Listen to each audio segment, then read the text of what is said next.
Hello everyone, welcome to beauty and drama. आज हम एक नए चाइनीज ड्रामा की शुरुआत करते हैं। स्टार्टिंग में देखते हैं सेंगजी अपने स्कूल से आते वक्त वो कार के पास जाके वहां रखे टेडी को उठाती है। तभी पीछे से दुआन आके कहता है कि चोर पकड़ा गया। सेंगजी मन में सोचती है कि ये दूसरी बार है जब उसने दुआन को इतने करीब से देखा है। तभी सीन पास्ट का दिखाते हैं जहाँ लिटिल सेंगजी अपने मैथ्स क्लासरूम में बैठ के कुछ सोच रही थी। वो लेक्चर पे बिल्कुल भी ध्यान नहीं देती। उसके टीचर उससे बोलते हैं कि अपने पेरेंट्स को लेके आना। वो घबरा जाती है। छुट्टी के टाइम एक लड़का उसकी फ्रेंड को रिक्वेस्ट करता है कि सेंगजी को वो बुक स्टोर लेके आए, पर वो मना कर देती है। वो अपने भाई को टेक्स्ट मैसेज करती है कि क्या वो उसका पेरेंट बन के उसके टीचर से बात कर सकता है, पर उसका भाई जो कि अब कॉलेज स्टूडेंट हो गया है वो मना कर देता है। सेंगजी उदास होके घर जाती है। उसकी मॉम उसे बुलाती है और खाने के लिए देती है और कहती है कि उसका भाई यान वापस आ गया है। ये सुन के वो बहुत खुश होती है और ऊपर रूम में जाती है, पर जब वो एंटर करती है वहाँ बैठे लड़के को देखकर हैरान रह जाती है। उसे लगता है ये उसका भाई है। वो दुआन से पूछती है कि क्या उसने प्लास्टिक सर्जरी करवाई है। दुआन हंसने लगता है और जी उसे देखती ही रह जाती है। पीछे से उसका भाई आता है तो दुआन पूछता है कि क्या हम दोनों एक जैसे दिखते हैं, क्योंकि तुम्हारी बहन ने कहा कि मैंने प्लास्टिक सर्जरी करवाई है। यान अपनी बहन से लड़ने लगता है। जी कहती है मुझे कमरे में एक ही इंसान दिखा, इसलिए मैंने समझा कि वो तुम हो। क्या तुम भी सुंदर नहीं बन सकते? फिर वो अपने भाई से हेल्प मांगती है, पर जब उसका भाई मना कर देता है तब वो रोने लगती है और मॉम मॉम चिल्लाने लगती है। उसकी मॉम को लगता है कि यान ने फिर से उसे तंग किया है। उसकी मॉम यान को वहाँ से ले जाती है। दुआन ये सब देख रहा होता है। जी दुआन से टिश्यू मांगती है। वो कहता है तुमने अपने भाई से पहले तो हेल्प मांगा, फिर उसे फंसा दिया। जी कहती है ये सब तुम्हारी वजह से हुआ है। अगर तुम प्लास्टिक सर्जरी वाली बात मेरे भाई को नहीं बताते तो यान अभी मेरी हेल्प करने को तैयार हो जाता। दुआन समझता है कि अब वो फंस गया, इसलिए पूछता है कि वो क्या हेल्प कर सकता है। जी पूछती है क्या वो कल फ्री है। अगर फ्री है तो क्या वो उसका सगा भाई बनके स्कूल में टीचर से मिल सकता है। दुआन मना कर देता है, पर जी कहती है कि उसका ध्यान क्लास में नहीं था। उसे सवाल सॉल्व करने को बोला गया था। उसने सारे सवाल के जवाब सही भी दिए थे, पर फिर भी उसके पेरेंट को बुलाया गया। दुआन उसकी बात पे यकीन करने से मना कर देता है। अब दुआन और जी नीचे आते हैं। वो फिर से पूछती है कि वो कल आ रहा है या नहीं। दुआन कहता है कि तुम अपने भाई से क्यों नहीं पूछती, यान अच्छा है, तुम्हारी बात मान जाएगा। जब यान की मॉम उसे डिनर के लिए पूछती है तो दुआन मना कर देता है कि उसे पार्ट टाइम करना है। जी उसे देखती है और जाते वक्त देख के सैड होती है। वो उसे रुकने को बोलती है कि डिनर करके जाना, पर तभी उसका भाई वहाँ आता है। दुआन जी से उसका नाम और उसका एज पूछता है। उसकी क्लासरूम के बारे में भी पूछता है। यान अपनी बहन के हाइट का मजाक बनाता है कि वो छोटी ही रहेगी। जी अपने स्कूल का नाम और क्लास का नाम बताती है। दुआन उससे कहता है कि अगली बार हम जरूर मिलेंगे और ये बोल के वहाँ से चला जाता है। जी खुश होती है और मुस्कुराने लगती है। जी मन में सोचती है कि वो कब आएगा। अब सीन चेंज होता है। जी अब बड़ी हो चुकी है। अब वो 11th में पढ़ती है। जी सुबह उठती है और रेडी होके नीचे ब्रेकफास्ट के लिए आती है। उसका भाई 1 महीने बाद कॉलेज से घर आया है,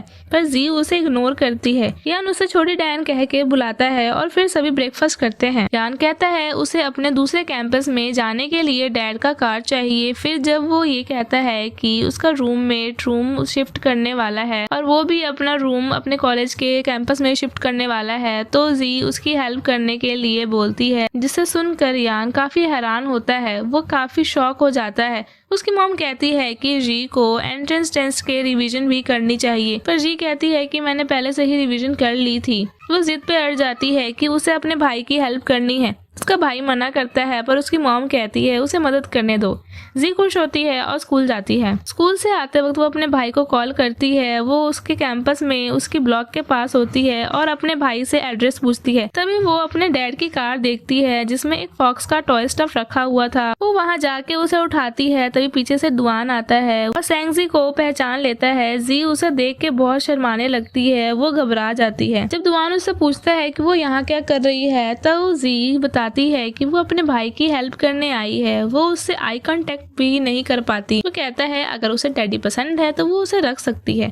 फिर दोनों ऊपर सामान लेके जाते हैं। जी वहाँ अपने भाई के न्यू रूममेट से मिलती है। दुआन उसे अपने पास बुलाता है। वो उसे लिटिल गर्ल कह के बुलाता है, तो जी कहती है कि मैं बच्ची नहीं हूँ। दुआन कहता है मैं पार्ट टाइम के लिए जा रहा हूँ। तभी जी कियान फिर से पूछती है। उसके भाई ने बताया कि इस कॉलेज की सारी लड़कियां उसे पसंद बंद करती है। ये सुन के यान शॉक हो जाता है। ये बात सुन के यान के दोस्त भी हंसने लगते हैं। यान अपनी बहन को घूरने लगता है। दुआन के जाने पर जी अपसेट हो जाती है। दुआन उससे अपना स्टफ टॉय भी दे देता है। जी यान फिर से पूछती है दुआन की कोई गर्लफ्रेंड है जिसने उसे ये टॉय दिया है, तो वो सब कहते हैं कि वो बहुत बिजी रहता है, ये टॉय उसे प्राइज में ही मिला था। जी खुश होके वो टॉय अपने बैग में रखती है, पर अपनी एक नोटबुक वहीं भूल जाती है और वहाँ से घर चली जाती है। वो उस टॉय को अपने पास लेकर ही सोती है और बुक पढ़ती है। यहाँ दुआन जब हॉस्टल आता है तो उसे पता लगता है कि जी की एक नोटबुक यहीं छूट गई है। दुआन जी से कॉल पे बात करता है। वो उसे समझाता है कि अपना होमवर्क उसे खुद करना चाहिए। वो उसे कहता है कि नेक्स्ट डे 6:40 AM पे वो उसे बस स्टैंड पे मिलेगा और उसका होमवर्क करने में हेल्प करेगा। जी अपने आप में ही मुस्कुराने लगती है। वो नेक्स्ट डे अलार्म लगा के सो जाती है ताकि सुबह जल्दी उठ जाए, पर नेक्स्ट डे उसकी नींद खुलती ही नहीं है। वो सोई रहती है और अलार्म बजता रहता है। जब उसकी नींद खुलती है तो देखती है कि 6 बज गया था, क्योंकि उसने एक साथ काफी अलार्म सेट किया था। वो बस स्टैंड पे सुबह उसका वेट करती है। नेक्स्ट एपिसोड के लिए चैनल सब्सक्राइब करें।